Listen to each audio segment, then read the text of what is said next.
د نیوز پریس چینل لیدونکو سلام، وخت مو بخیر. ستړي مشئ، پام وکړئ څو مهمو خبرونو ته. امنیتي مسؤلین وایي چې د کابل ښار ګذرګاه سیمه کې د احصایې ملي ادارې د کارکونکو پر موټر چاودنې د لومړنیو معلوماتو له مخې 6 کسان ټاپیان کړي دي. د چارواکو په وینا دا پیښه په سیمه کې په یوه بایسکل کې د ځای پر ځای شویو چاودیدونکو توکو د چاودنې له امله رامنځته شوې ده. تر اوسه د چاودنې پړه کومې ډلې پر غاړه نه ده اخیستې. ننګرهار کې سلګونه کسان د رضاکارو ښوونکو په توګه همکاري کوي. په لومړي ځل په ننګرهار کې 2 اونۍ وړاندې د پوهنې ریاست په نوښت دغه ولایت د دولتي او خصوصي پوهنتونونو، علمي او تحصیلي بنسټونو او مدني ټولنو په مټ د پوهنې د تدریس په نوم یو اشر پیل کړ.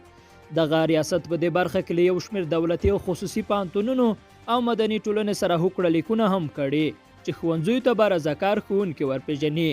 د ننګرهار د پوهنې ریاست د معلوماتو له مخې په دغه اشر کې تر دې دمه سلګونو لوستو ځوانانو په رضاکارانه ډول د تدریس لپاره چمتووالی ښودلی دی.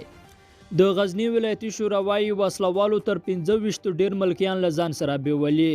وسلوالو په غزني کې تر 25 زیات ملکیان برامته کړي. د غزني چارواکي وایي وسلوالو د غزني په قرهباغ ولسوالۍ کې یو شمېر مسافر له موټر ښکته کړي او ناڅرګند لور ته یې وړي. دوی وایي دغه کسان د چاغورو او قرهباغ ولسوالۍ اوسیدونکي دي. د غزني امنیه قومندانۍ یو افسر د نوم او غږ نه خپرولو په شرط ازادۍ راډیو ته وویل د دغو کسانو شمېر 13 تنه دی، خو د غزني ولایتي شورا مرستیال امان الله کمراني بیا دغه کسانو شمېر 26 یا 22 تنه یادوي. د سلنګ لویه لاره بیرته د مسافر وړونکو موټرو پر مخ پرانیستل شوه.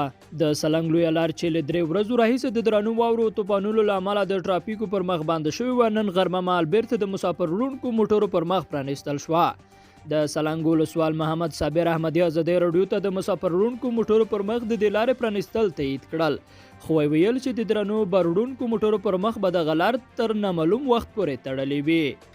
او وروسته لنډ سپورټي خبر دا چې د هیواد د کرکټ ملي لوبډلې پیاوړی او غوره توپ اچوونکی راشد خان د کرکټ د نړیوالو شورا لخوا د تېرې یوې لسیزې د شل اوریزو لوبو غوره لوبغاړی اعلان شوی دی. لیدونکو له ملتیا مننه، ښې چارې.